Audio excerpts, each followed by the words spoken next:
So, a bit of a different video for you today, coming to you from my bed. Wanting to talk about adult sleep. Now, so often people come to me thinking that their child's sleep is 100% to blame for everything awful in their life. But the truth is that adult sleep is often woefully neglected, and people come to parenthood with really poor sleep practices of their own. Things like falling asleep in front of the TV, or late night Netflix binges, early morning gym sessions, repeated use of energy drinks, that kind of thing.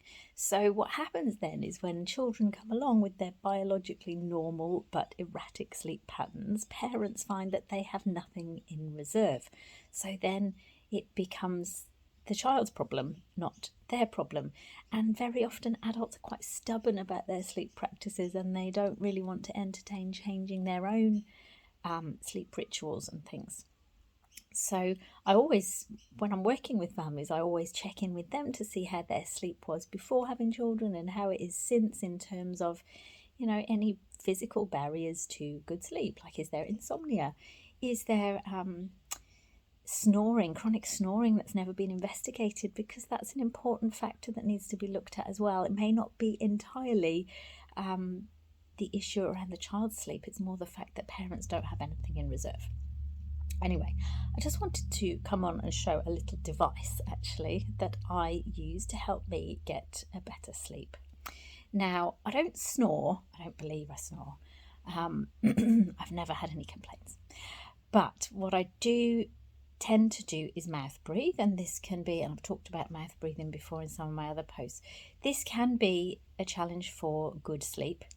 And I always put it down, I've got very little thin nostrils and I think possibly a deviated septum. Anyway, I'm not going to bore you, but the thing is, I find it hard to breathe through my nose at night time, and I found this little gadget.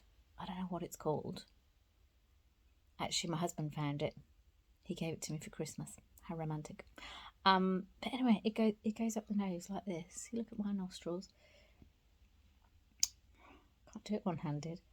Goes up there. It's quite cute, isn't it? But basically it just opens my nostrils a little bit, and oh my God, it really helps me to fall asleep quicker. And of late, I've been keeping it in all night. To begin with, when you first start wearing them, you find them stuck down your pyjamas and in the bed and everywhere because they just feel weird. But I've actually got really used to it, and I thought I would just come on and tell people about it. As I say, I don't know what it's called. But if you can find something like that on the internet to help combat snoring or mouth breathing, nose clip, I don't know what you'd call it. But anyway, highly recommend. Have a look.